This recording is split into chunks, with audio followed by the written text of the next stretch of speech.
Order. First item is to approve the agenda. Can I have a motion? I'll make a motion to approve the agenda. Do I have a second? A second. All right. Any discussion? I see none. All right. All in favor? Aye. Aye. Opposed?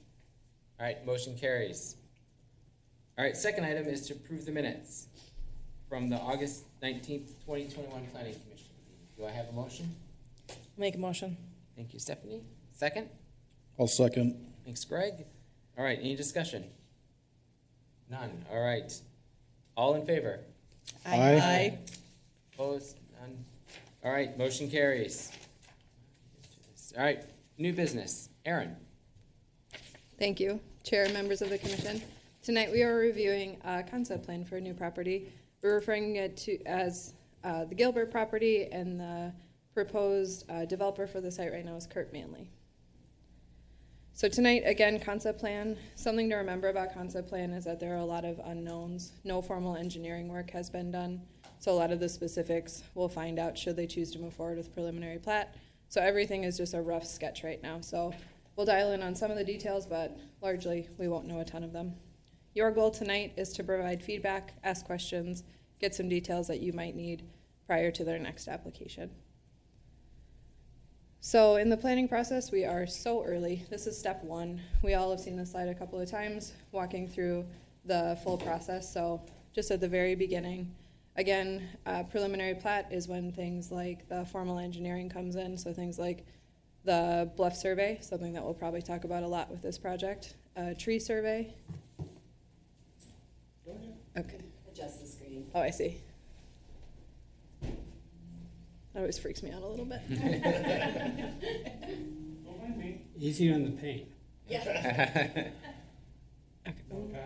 Just like. You're gonna need a deposit from you. And then, of course, during the preliminary plat and rezoning request, we'll have the public hearing where mailing will go out. But again, we're several steps from that tonight. So let's talk location of where we're at. This project is directly south of the Meadows at Spring Creek, the new MI project off Spring Creek Drive. So the property in question is one of the rare properties in town that is currently in city limits but undeveloped. We don't have a ton of that in Carver. As you know, many of the projects we work on typically require annexation. So north is Meadows at Spring Creek. South, I have listed it as various. Good landmark south is Hawthorne Ridge. So thinking about the D.R. Horton project that we've previously worked on. East is the existing Spring Creek neighborhood, and west is some of Carver's only ag land, so it's Mount Hope Road, some larger lot development, some active farming happens on Mount Hope. Join us. So highlighted now is the property. We'll talk a little bit about why it's such a funny shape and some of our goals with that. So highlighted in blue is the property we're talking about tonight. And some site data. So again, really preliminary. Take this with a grain of salt at this point, just not knowing where that bluff is, what things might look like. So the total property area is about 14 acres. The bluff area they believe is about 6. Should they move forward with preliminary plat and rezoning, it's anticipated that they'll go for R2 PUD or residential 2, which is our higher density single family, and PUD is we call it a PRD, a planned residential development. And the PRD is when they ask for some type of variation from the typical zoning code. I'll go into detail about what they're asking for. Something that we need to talk about tonight is the 2040 comp plan. So this property right now is hitting 2.9 units per acre, where that would fall correctly for our 2030 plan. But for 2040, we bumped our minimum density up to 3 to 5 units per acre. So again, we don't know a ton about the site. I think the bluff is probably going to take away some of that additional property, but something we'll need to think about is the 2.9 currently falls below what the comp plan calls for at 3 to 5 units per acre. So proposed setbacks, width is 50, area is 5,500. Front setback is 25, which is typical. Side is a little different at 5. 20 again is typical for rear, and side corner is usually 15. So details that I want to talk about tonight. Access and utilities are obviously from Mulberry. So prior to Meadows at Spring Creek coming in, this property obviously couldn't develop. There wasn't access to it. So since Meadows is in there is access that can come directly into the site. So why is the property that funny shape? Why does it go up to Spring Creek Drive? So historically, that was something that we call a cart path, or it was essentially the access into the site. You'll see that Green Ash Drive kind of hops it. So it's Green Ash allows traffic to continue there. The city had to go through a condemnation process to get Green Ash to extend there. So the cart path virtually goes nowhere today. A goal that we have, should the applicant move forward with preliminary plat, would be to eliminate that cart path or vacate it.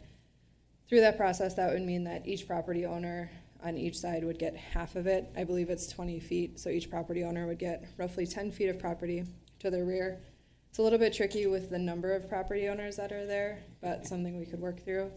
Also a little bit tricky just knowing residents that live on both sides have struggled with maintenance in that area, so if we could clean it up and have it just split between two property owners, I think most people would be pretty excited about that. Park dedication, the project does not currently have a park slated for it, so it would be cash in lieu of land dedication at $4,070 per unit, which is typical for the park's master plan. Again, the comp plan will need to hit 3 to 5, which again, I think we'll be able to do. And then the rezoning request, again, R2 PRD. I have on the screen now the adopted R2 district and the proposed concept. So our typical R2 district is 7,000 square feet for lot size, so the 5,500 is a deviation. Front yard setback falls correctly at 25 feet. Side yard, typical R2 in our straight zoning district is 7.5. They're requesting 5. And rear yard again is 20. At the 5-foot side yard setback, you'll think about projects like Meadows at Spring Creek and Oak Tree. Both of those have products that hit the 5-foot setback. So the houses along Spring Creek Drive, several throughout the neighborhood along Mulberry, and then good examples of the 5 in Oak Tree are in Oak Tree Court. So it's typically the villa product, which we don't know at this point what the product will be.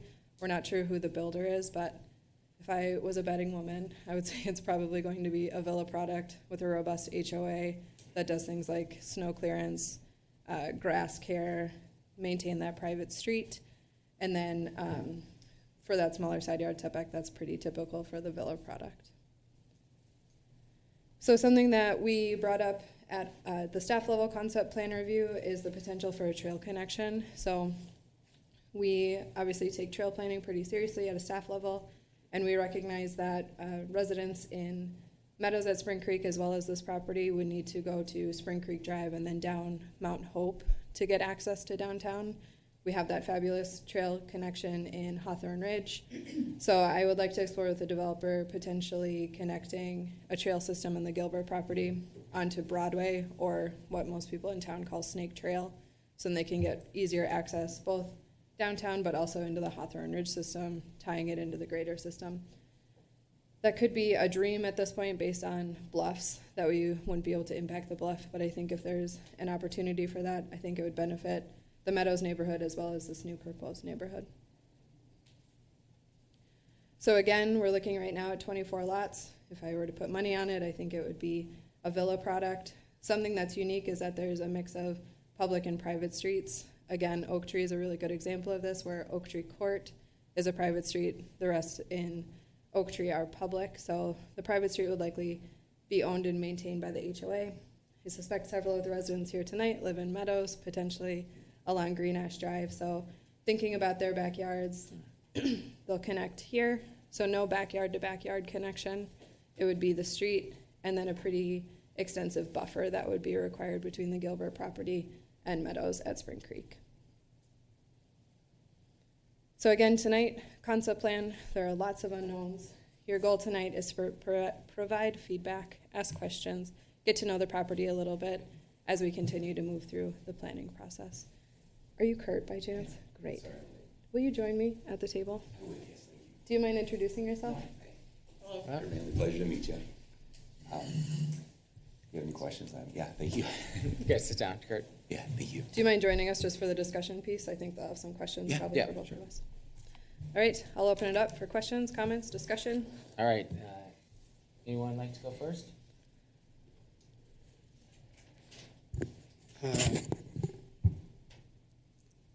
I don't know what the bluff ordinance is now, but would seem like to be a serious issue.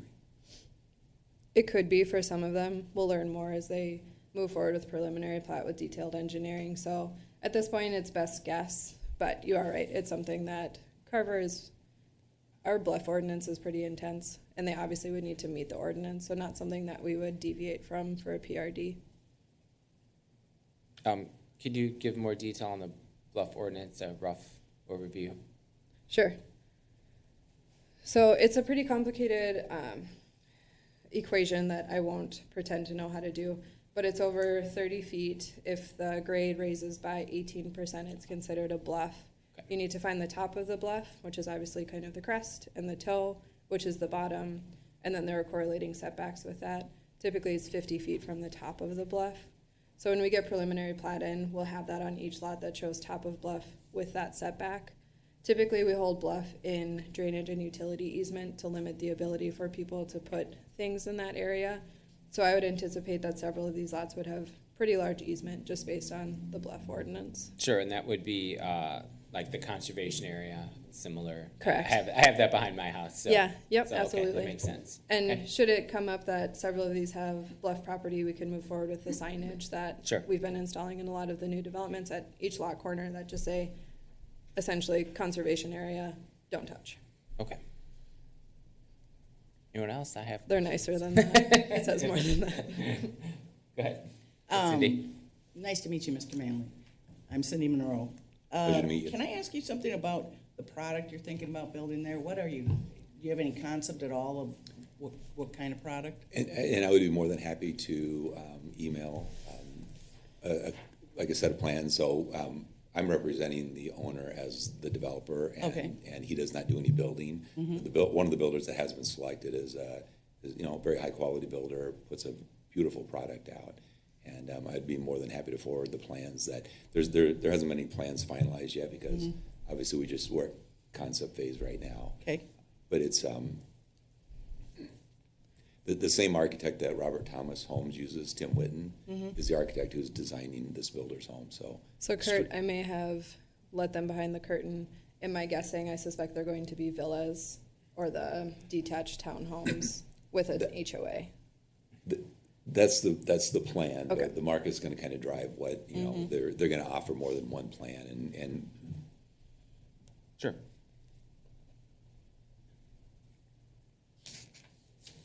Anyone else? And we have had the bluff line surveyed because we were just going off from the original concept plan.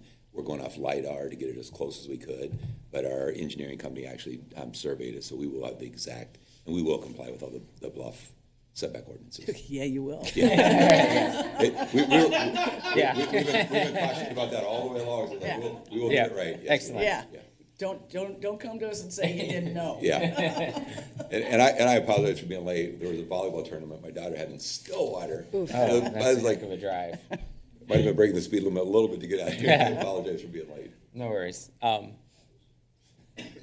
So I guess I have two kind of concerns. I'm actually relatively familiar. I live on the other side of the bluff in Spring Creek. The lot is currently very wooded and it has lots of mature trees. So Yes. I know you guys are in the process of a tree survey. So obviously one of my keys would be to try to save as many of those mature trees as possible. I understand with placement, but that would be a key driver. And I think also the people who live in that area would also like to see as many many trees saved as possible. Yes. And then my other concern is we're kind of giving you two competing issues, right? So we have a minimum density, but we also have a minimum lot size. So how many of the lots do you know roughly would fall below the 7,000 square foot standard for our R2 zoning? Or do we have a rough guess on that? We just have a concept plan Okay. right Yeah. now and we didn't have any Okay, no, that's square footage on there, but we'll. sure, no problem. If I were to guess right now, I would say between 18 and 20. But Okay. that's me counting off Sure, the sure. plan. Okay. Reed, do you mind if I talk a little bit on the tree survey just since? Oh, yeah, no, go there's an ahead. Audience? Go ahead. So when an application comes in for preliminary plat, a tree survey is required. So what that means is that an arborist goes out and marks the trees. Anything that is 8 inches in diameter at chest height is marked and recorded on the survey. At that point, they make a list of all the trees they're planning to remove, and then we have a requirement for the number that they need to put back for that removal. So we take the number that they're going to take away, and then we have a requirement for reforestation. We always try to save trees just because small saplings are tough compared to some of our old growth trees, but something we do take into consideration at preliminary plat is that tree survey, which is some pretty extensive work. So hopefully we don't have to remove too many trees, and we'll do our best to preserve what we can. Excellent. Yeah, I guess, that would be my, my primary concern is trying to balance the existing R2 zoning with our density requirements, and I understand it's a very unique space, so, if any, like I said, when you have more details, maybe as much detail as possible, but why the lot wasn't able to meet the specifications so that we feel more comfortable giving the variance, at least in my opinion. So. Okay. Anybody else? I got another one. Sure, go ahead. So the bottom of the bluff, Mm-hmm. that's right up against the trail, Mm-hmm. is that right? Correct. Would we consider donation of that bluff to the city to protect that trail? We could, yes. Just depending on what the rest of the site looks like, it's usually a little bit of a conversation if the HOA should maintain it. Should there be, like erosion is a big one in the bluff area, so should there be any type of landslide, the HOA would then be responsible if they own it. So we would take a look, but you're correct, in Hawthorne Ridge, we took on the entire bluff for that trail system. So if a trail is possible through this area, I think we could definitely consider it. I personally would prefer the city took care of the bluff than Sure. the homeowners association. And that's definitely something we would be open to. I guess more for Aaron. So is the property immediately south of Bluff, that's owned by another landowner, not like kind of that jut corner there that would go down? Yeah. So these two are privately owned, Okay. and then the city Owns the rest. this Okay. area. Yep. All right. I didn't have anything else. Anybody? Okay. Go ahead. I guess mine isn't really a question, but it seems like the city's putting in a lot of smaller lots, and this seems like a very pretty area. So why not just and the builder sounds like it's going to have nice homes. Why not put like 3 big houses versus 12 or 18, whatever it was, little houses in? I'll take that if you don't mind. Yeah, go ahead. Okay. So density is a requirement of the comp plan, so we can't fall below 3 units per acre. It's largely tied to our sewer system that ties into the Blue Lake system in Chocopee. So the Met Council sets our density requirement. So you're right, some of these lots would be beautiful with 3 large homes, but it would be out of compliance with our comp plan, and the Met Council gets a little bit testy when that happens. Actually, the project would get denied. We can't go against our comp plan. Okay.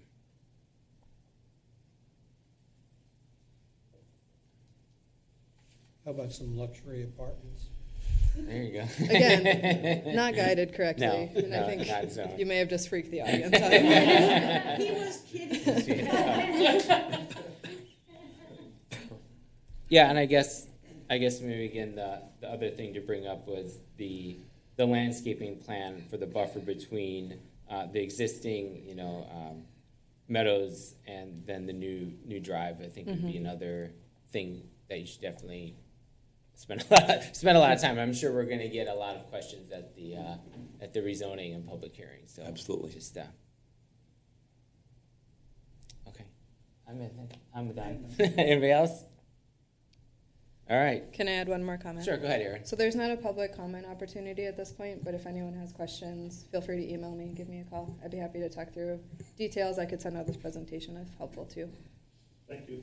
Yep. In general, we have kind of a rule that we like to have 2 routes into Oh, yes. that's not possible here, is it? I think it would have been if we could rewind a ways back to planning of meadows. I think there maybe could have been a second entrance, but based on the existing conditions, it's just the one at this point. The fire department will review, make sure their engines and rigs can get through there, turn correctly. So they do a full review as well as the rest of staff. So something we'll think about. I agree, Jim, it is a little bit strange that it's just one, but those are the existing conditions that we have. Reed? Can I- Sure, go ahead. So, we'll need to be sure that these cul-de-sacs are sized for the big rigs to turn around. Correct. Okay. Because the one to the north, it looks a little small. Phil, did you have a question? Yes, I did. Go ahead. When I received the plans and looked at, there's one way in and it's the same way out of that whole development. You have the two cul-de-sacs. And one looks very narrow, that's the private one, correct? Okay. Why I'm bringing this up, I live in Oak Tree, Phyllis, and recently there was an emergency in the area where they brought in, the fire department came with a lot of equipment. Well, it was rather difficult to impossible to get out of the area. So my concern would be, are we planning more streets or reconfiguration? So if there was a problem at the very head of the beginning of the development, and if there's something near there, everyone else is locked in. So it's cleared. And what if there was another emergency or an ambulance had to get in there? I think this is just looking for a potential disaster. So my question is, can something be done to have another access point to the main road? So based on topography, I don't think so. Everything surrounding kind of south, east, and west is really bluffy. So we would be in violation essentially of our bluff ordinance.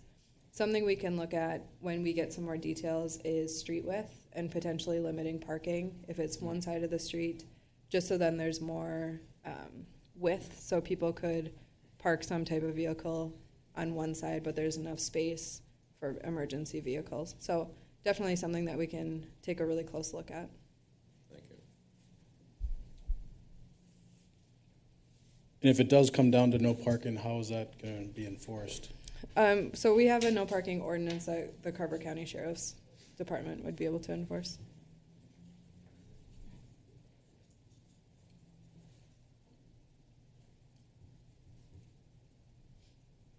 All right, I think we're done. All right, thank you very much. Thanks for your time. Thanks, Appreciate it. Thank you.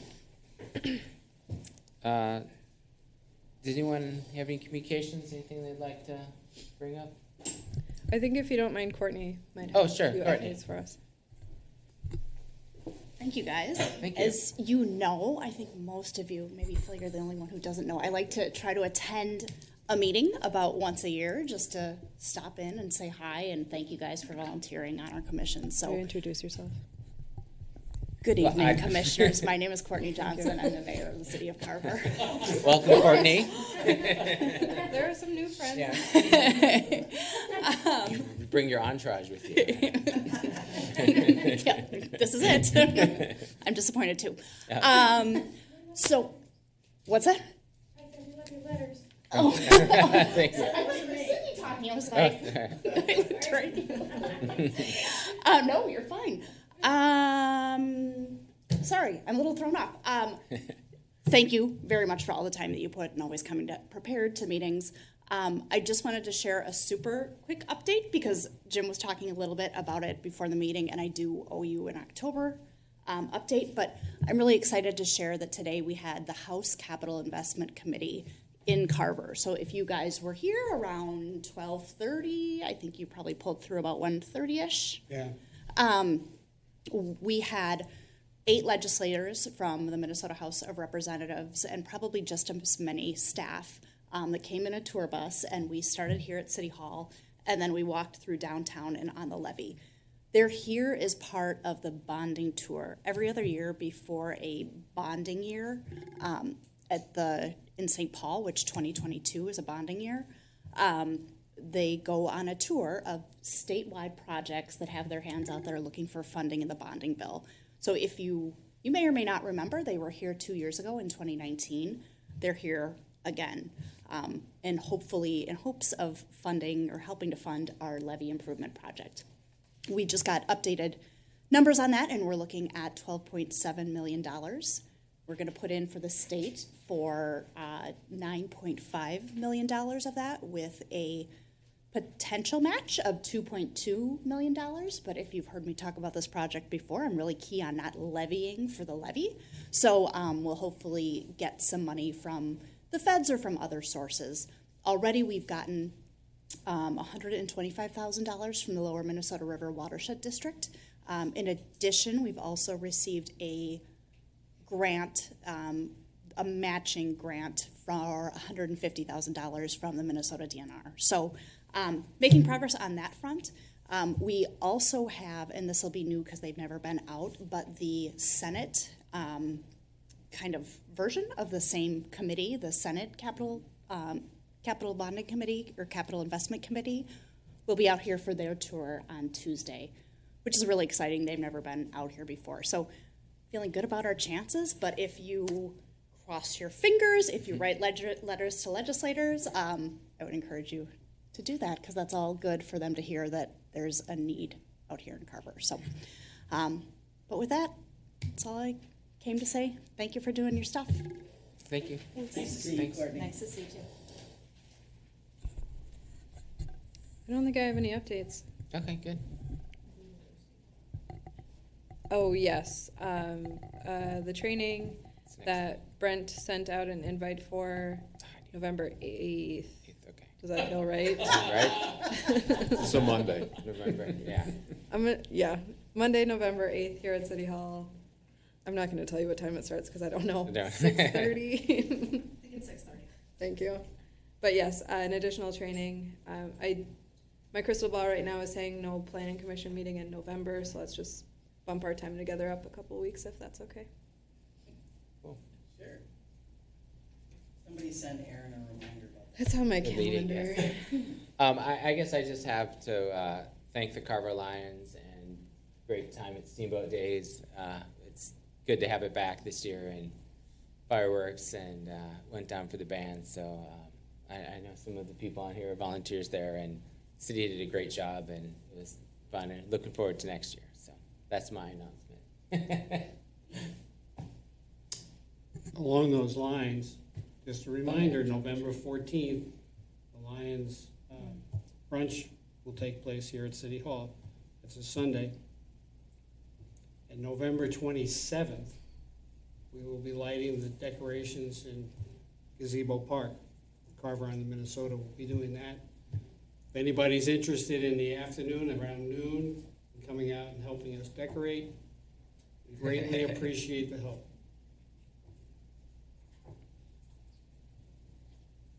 All right. Anybody else? All right. Do I have a motion to adjourn?